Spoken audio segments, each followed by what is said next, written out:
ना अभी तक जरूरत पड़ी, और जरूरत पड़ेगी तो भी मांग लेंगे। लेकिन अभी तक ये रहा है कि भाई यारी इंटरनेशनल एनजीओ का गठन करा, और उसके बाद अपने देश से गए हुए नागरिकों का हमने कोई दुख तकलीफ, जो डोंकी से गए हैं वहां क्या रहता है कि किसी कोई डोंकी से गया है तो शुरुआती दौर में पहले 8 महीने तक उसका वर्क परमिट इंश्योरेंस नहीं होता। आपका तो डोंकी से कोई मतलब नहीं, हमारा मतलब नहीं। हमारा तो यहाँ से जहाज में बैठे हैं और सीधा जहाज में उतरेंगे। आज रात की 11 बजे की फ्लाइट एक बेटे की, वो आज जाएगा, और कल आप मेरी वीडियो देखना, मेरा छोटा भाई इसको एयरपोर्ट से लेगा। सहरावत सर। हाँ, सहरावत की, दिल्ली का है लड़का। कौन सा शहर है उसका? बवाना। बवाना। बवाना। बवाना। आ जाओ सर, पानी कोल्ड ड्रिंक डालो, उससे बचाओ। कुछ नहीं, कोई बात गले गले बोतल ले लो। नमस्ते, राम राम, सत श्री अकाल, भारत माता की जय जय। मेरे देशवासियों, मेरे भाइयों, हमने 18 साल पहले अमेरिका में जाकर के एक यारी इंटरनेशनल एक एनजीओ का गठन करा, और अभी तक परमात्मा की दया से उस एनजीओ में अपनी ही इनकम का 40% डोनेट करके हम अपने बाहर से गए हुए नागरिकों का, कोई डोंकी से गया है चाहे कोई स्टडी से गया है, सपोज करो अपने मुजफ्फरनगर से ही कोई गया है, और मुजफ्फरनगर से जाने के बाद माँ बाप साथ में जाते नहीं है तो उनकी टेक केयर कौन करे। वहां डोंकी से गए हुए लोगों को थोड़ी ज्यादा दिखते रहते हैं।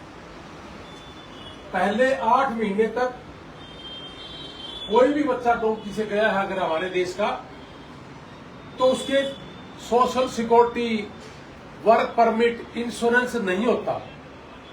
तो उस दौरान अगर वो हमारे देश का नागरिक बीमार हो जाए, कोई दुख तकलीफ हो जाए, तो उसको संभाले कौन। तो हमने इसके ऊपर काम करा पिछले 18 साल से। तो भाई 1 साल का आंकड़ा अगर आपको बताऊं, 1 साल का आंकड़ा ये है हमारा कि हमने 26 लोगों को मरने से बचाया है, जिसमें बहुत से बच्चे तो ऐसे थे जो परिवार में सिर्फ अकेले थे, और 1.5 एकड़ जमीन थी, और वहां जाने के बाद एक बच्चे की अपेंडिक्स फट गई, और अपेंडिक्स फटने के बाद उसकी बॉडी में पूरा धारा, सारे के सारे मेडिकल लाइन के आदमी है। उस बच्चे के 18 ऑपरेशन हुए थे, 2.5 महीने तक कोमा में रहा था, और अमेरिका के अंदर उस बच्चे का 32 करोड़ रुपए खर्च आया।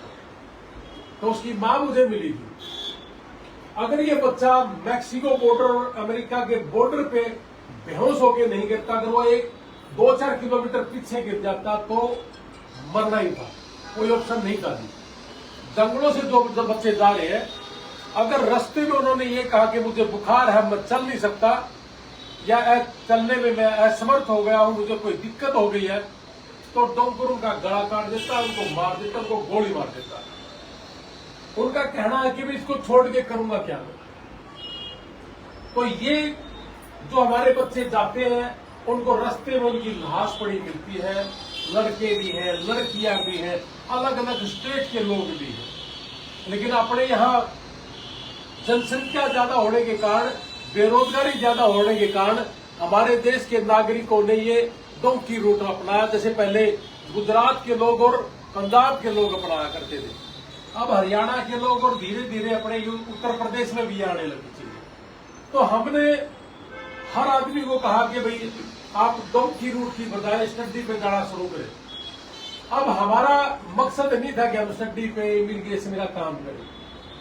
वहां पे 3-4 लोग हमें ऐसे मिले, ये सेवा करते करते कुछ बेटियां, कुछ बच्चे हमें ऐसे मिले कि जिन्होंने कहा कि सर मैं 32 लाख रुपए दे के आई थी, मैं दे के आया था, और यहाँ आने के बाद मेरे एजेंट ने कहा कि जी आपने यूनिवर्सिटी नहीं जाना, आपके डॉक्यूमेंट्स फेक लगाए गए हैं, जिसकी वजह से मैंने असाइलम लगाना पड़ेगा, और पीछे से मेरे पिताजी की मृत्यु हो गई, मैं जा नहीं सकती। तो ये जो तकलीफ हमने वहां देखी, फिर हमने इसके अंदर एंट्री करी कि लगता क्या है, क्या पूरे देश के अंदर ये जो 35-40 लाख रुपए का काम है, क्या सही में ये 35-40 का काम है। मुझे भी लगता था कि अमेरिका है, बहुत ज्यादा खर्चा है, 87-88 का डॉलर है, लगता ही होगा इतना। और मुझे भी अगर कोई कहता था कि 6.5-7 लाख में कनाडा भेज दूं, तो मैं बोलता था कि यार कनाडा है, पागल है क्या तू, और कनाडा आज भी नहीं हो सकता इतने पैसे। तो ये हमने जो लिखा हुआ कि 6.5 से 7, आबाद जी बहुत एक्टिव है इस मामले में सोशल मीडिया पे, इन्होंने पूरा हिंदी में लिख के डाला हुआ उसके ऊपर कि 6.5-7 में हम करते हैं काम। तो बहुत बहुत मुबारक हो आबाद जी, बड़े ठीक प्यार से बड़ा काम कर रहे हैं और ईमानदारी टेक बिल्कुल 100% अभी तक की कोई जो रिपोर्ट बहुत गजब की रही है जी। 1.5 साल हो गए। हाँ 1.5 साल हो गया। अच्छा 1.5 हो गया। तो ये सर हमारा 1.25 साल से ऊपर हमें हो गया, जैसे इन्होंने बताया। अभी तक का 450 से ज्यादा अमेरिका का वीजा हमने लगवा के दिया है और वो इसी रेट में है सारे का, 7 लाख के आसपास। तो इसमें एक सेमेस्टर की फीस भी आ गई 6 महीने की, और आबाद की मेरी फीस इसके अंदर ही आ गई। और यहां से जो बच्चा उड़ के जाता है तो 1 नंबर में जाता है, और एयरपोर्ट पे लगभग हम 400 किलोमीटर के दायरे तक अपने बेटा बेटियों को एयरपोर्ट से लेके उनको अलग अलग हमने अपनी गारंटी पे मकान किराए पे लेके दे रखे हैं, ताकि बच्चों को दुख तकलीफ ना हो, परेशानी ना हो। और ये इसलिए है कि हमारे जो किसान मजदूर परिवार हैं, हम छोटे व्यापारी हैं, ये कोविड के बाद बड़ी परेशानी आई कि ये सारी सुविधाएं सिर्फ इसलिए कि आप हौसला करें और निकल जाए। इसी हौसले की वजह से मुझे रोहतक शहर का एक पंजाबी से कोविड के बाद हमारी हालत जो है ना बहुत गंदा हो गई, खस्ता हो गई, और उसके बाद मेरे पिताजी को कैंसर हुआ, आज खाने के लिए भी लाने पड़े हुए। उस बच्चे का वीजा लगा तो बड़ी खुशी हुई है मुझे, और उसके बाद आज वो बच्चा बहुत अच्छे से काम भी कर रहा है और पढ़ाई भी कर रहा है, और उसके अंदर 2-2.5 लाख रुपए महीने का दे भी रहा है।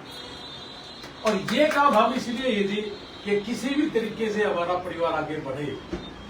और ठीक उसी तरीके से यारी इंटरनेशनल के साथ मिलकर यारी इंडिया का एक गठन करा, और हमने यहाँ भी 350 से ज्यादा एक साल में लोगों को मरने से बचाया, किसी को दवाई दिलवा के, किसी को ऑपरेशन करवा के, ये सारा काम है जी।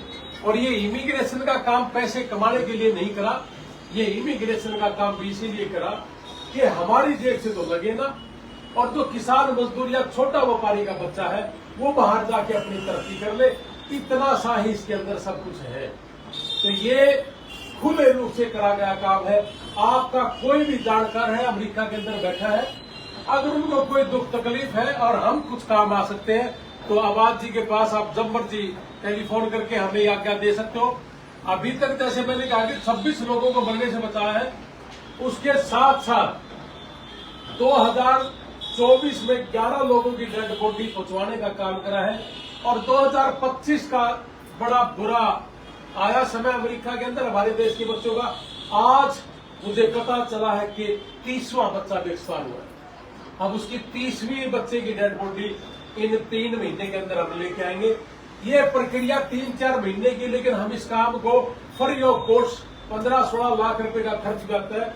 ये जितनी भी डेड बॉडियां पहुंचवाई, कभी किसी का पैसा ना लिया, ना परिवार का लगने दिया, और 7 से 8 दिन में ये डेड बॉडी हमने पहुंचवाने का काम मुजफ्फरनगर ऑफिस भी काम करता है। तो आपका कोई भी जानकार हो, अगर कोई तकलीफ है, आप झगड़ा मत, हमें आज्ञा देना, हम आपका आज्ञा का पालन करेंगे, और हमें बड़े खुश नसीब होंगे कि अगर इस तरह की कोई सेवा हमें करने के लिए मिल जाए तो इससे बढ़िया कोई बात नहीं।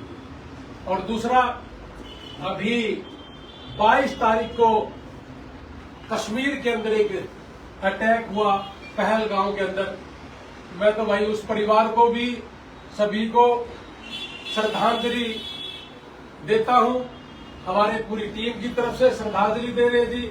उस परिवार को हौसला दे और उन बच्चों को परमात्मा अपने कदमों में स्थान दे। वहां के बहुत से मुसलमान भाइयों ने भी अपनी जान की आहुति दी है। एक लड़के ने तो ये कह के उसके पीछे लग गया कि तू इस तरह का काम ना कर, और इस तरह का हौसला दिखाया और एक भाईचारा कायम करने का भी काम करा है। लेकिन एक बड़ी दर्द की बात बता दूं, वहां घोड़े गाड़ी का काम करने वालों ने पैसे नहीं लिए जिस दिन ये अटैक हुआ। वहां पे कार वालों ने पैसे नहीं लिए, वहां पे होटल वालों ने पैसे नहीं लिए, लेकिन एयरलाइंस वालों ने जो एयर इंडिया है या इंडिगो है, उन्होंने पर टिकट 38,000 रुपये चार्ज किया। ये हमारे लिए बड़ी शर्म की बात भी है। और मैं तो मुजफ्फरनगर आकर के एक बात कहूंगा प्रधानमंत्री मोदी जी ने कि इन एयरलाइंस के ऊपर जो 10-12 हजार का किराया है, और वो उसी दिन उन्होंने मजबूरी का फायदा उठा करके 38,000 का टिकट करा, और वहां मुसलमान भाई बैठे थे, उन्होंने वो सारा दिन बड़ी सेवा करी। तो ये एक आपस में भाईचारे की बात भी थी। उन्होंने बड़ा परिचय दिया इस चीज का, और कैंडल मार्च भी निकाला गया। तो मैं हमारे मुजफ्फरनगर ऑफिस की तरफ से, आबाद अली जी की तरफ से, जो 26 लोगों को जो शहीद हुए हमारे देश के, आतंकवादियों ने उनको मारा, गलत तरीके से मारा, घूमने गए थे कश्मीर के अंदर, जो आतंकवादी आए हैं उसकी वजह से वहां पे जितने भी वहां के नजदीक के नागरिक हैं, उनका कहना है कि हमारा तो रोजी रोटी ही ये था, क्योंकि ये जब जाते हैं तो हमें कुछ मिल जाता है। बाकी तो वहां पे इतना ज्यादा कुछ है नहीं, घूमने के लिए है। किसी अंग्रेज ने कहा था कि श्रीनगर वर्ल्ड का सबसे बड़ा सुंदर शहर है, प्रदेश है, स्विट्जरलैंड है।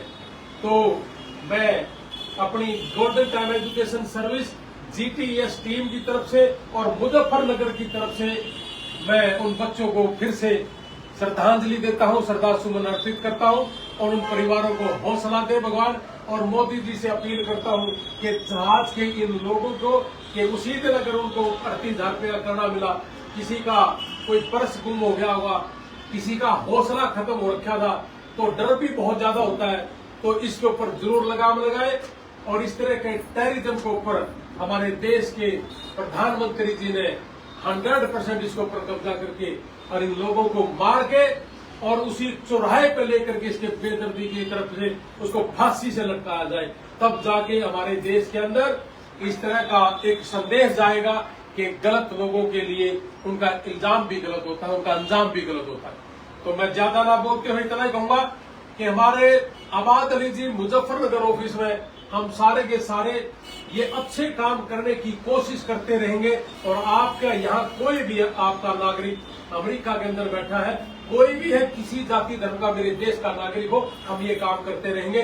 जय हिंद, भारत माता की जय। आप लोगों ने समय दिया, मुझे आशीर्वाद देने के लिए आए, आपका बहुत बहुत धन्यवाद। जय हिंद। आबाद अली जी का जो टेलीफोन नंबर है 99-274 00-444, ये आबाद जी का टेलीफोन नंबर है। हमारे मुजफ्फरनगर टेलीफोन है जो ऑफिस का नंबर है 99-274 00-444, ये टेलीफोन नंबर है हमारा इसका। और हमारा जितने भी इंडिया के अंदर ऑफिस है 45 के आसपास, सबके नंबर मुझे याद रहते हैं। तो इसलिए आप सभी से बहुत बहुत धन्यवाद। जय हिंद, भारत माता की। आइए,